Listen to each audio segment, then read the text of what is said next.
सो hey guys, कैसे हो? मैं हूं बलराम और आज के इस वीडियो में फ्रेंड्स हम आप लोगों को बताएंगे कि मनी व्यू लोन एप्लीकेशन से आप लोगों को लोन कैसे मिलेगा। ओके, साथ में मनी व्यू लोन एप्लीकेशन के एडवांटेज और डिसएडवांटेज के बारे में भी बात करेंगे कि अगर आप मनी व्यू लोन एप्लीकेशन से लोन लेते हो तो उसके क्या एडवांटेज है और क्या डिसएडवांटेज है। तो सबसे पहले हम बात कर लेते हैं मनी व्यू लोन एप्लीकेशन से लोन कैसे मिलेगा। ओके, तो friends money view loan application से आपको दो तरीके से लोन मिल सकता है। फर्स्ट ऑफ ऑल आपका हो जाता है सेल्फ एम्प्लॉयड और दूसरा हो जाता है सैलरीड पर्सन। अगर आप सेल्फ एम्प्लॉयड हो तो आपको लोन कैसे मिलेगा, अगर आप सैलरीड पर्सन हो तब आपको लोन कैसे मिलेगा। तो सबसे पहले हम बात कर लेते हैं कि अगर आप सैलरीड पर्सन हो तब आपको लोन कैसे मिलेगी, साथ में अगर आप सेल्फ एम्प्लॉयड हो तब आपको लोन कैसे मिलेगा। ओके, तो फ्रेंड्स सबसे पहले हम बात करने की कोशिश करेंगे कि अगर आप सैलरीड पर्सन हो तब आपको कौन कौन से डॉक्यूमेंट्स जरूरी देने होते हैं, तब जाके आपको लोन मिलते हैं। तो जानकारी के अनुसार फ्रेंड्स मैं आप लोगों को बताना चाहूंगा कि अगर आप सैलरीड पर्सन हो तो उसके लिए अगर आप नॉन मेट्रोपॉलिटन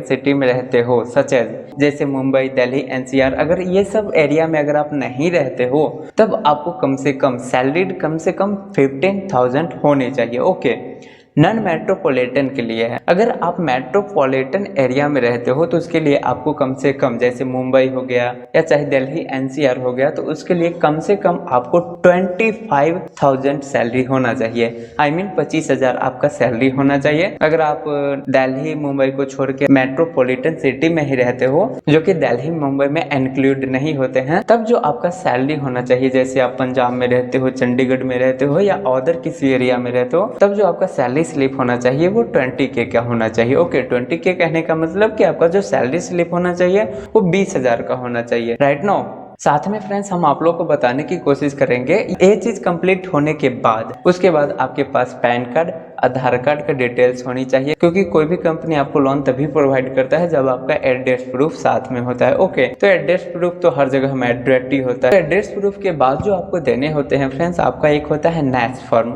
जिसे आप NACH बोल सकते हो। NACH फॉर्म में ये होती है कि मतलब आपको एक NACH फॉर्म मिलता है, जैसे आप लोन अप्लाई करते हो ना, तो लोन अप्लाई करने के बाद आपका जो लास्ट प्रोसेस होता है वो होता है NACH फॉर्म का।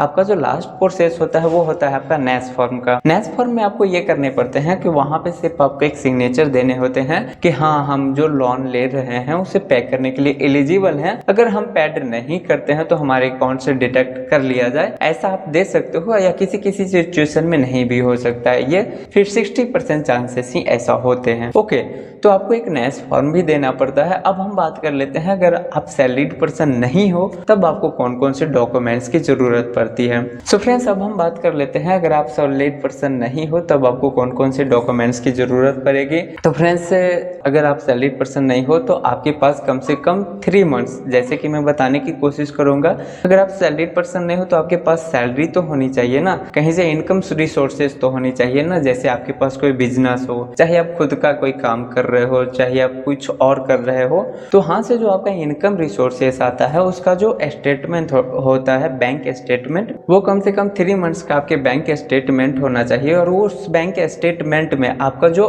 ट्रांजैक्शन है वो काफ़ी ज़्यादा मात्रा में होना चाहिए। काफ़ी ज़्यादा मात्रा में अगर ट्रांजैक्शन नहीं है तो कम से कम ट्रांजैक्शन तो 10K के होना ही चाहिए पर मंथ। ओके, अगर आपके बैंक अकाउंट में 10K ट्रांजैक्शन अगर होते हैं मिनिमम, वो उन पे डिपेंड करता है कि वो आपको कितने का लोन जनरेट कर पाता है। सो फ्रेंड्स अगर आप एक सेल्फ एम्प्लॉयड पर्सन हो तो आपके ट्रांजैक्शन के अकॉर्डिंग जो है आपका लोन जनरेट होता है। तो सबसे पहले उनकी जो टीम होती है वो आपका ट्रांजैक्शन डिटेल्स देखता है लास्ट 3 मंथ्स के। तो आपके जो बैंक स्टेटमेंट है ना, उसका जो लास्ट 3 मंथ्स का जो ट्रांजैक्शन होता है वो आपको प्रोवाइड करने पड़ते हैं। जब आप वो प्रोवाइड कर देते हो तो क्या होता है कि उनकी जो टीम होती है वो आपका ट्रांजैक्शन देखता है, और जिस अकॉर्डिंग आपका ट्रांजैक्शन हुआ रहता है उस अकॉर्डिंग आपका लोन जनरेट हो जाता है। तो जिस अकॉर्डिंग आपके बैंक के स्टेटमेंट में जो ट्रांजैक्शन हुए रहते हैं उसी के अकॉर्डिंग आपको लोन प्रोवाइड कर दिया जाता है। ओके, अब हम इसके डिसएडवांटेज की बात कर लेते हैं। सो फ्रेंड्स इसका जो डिसएडवांटेज है ज़्यादा कुछ खास नहीं है। इसको जो डिसएडवांटेज है, अगर आप लोन लेते हो, आपका जैसे EMI 3 मंथ्स का है, अगर आप 1 महीने में पेड करना चाहते हो तो उसे आप 1 महीने में पेड नहीं कर सकते हो। इसके लिए कम से कम आपको 3 मंथ्स तक आपको वेट करने ही पड़ते हैं। तो इसका जो EMI है, जैसे अगर आप 18 महीने के लिए सेट कर लो इसका टेनर, चाहे 1 साल के लिए, 2 साल के लिए, आपको 2 साल तक ही वेट करने पड़ते हैं। इसका ज़्यादा कुछ खास डिसएडवांटेज है नहीं। So friends I hope hope you will like this video, then please also subscribe my channel. फिलहाल मिलते हैं अगले वीडियो के साथ, अभी के लिए बाय बाय, जय हिंद, वंदे मातरम।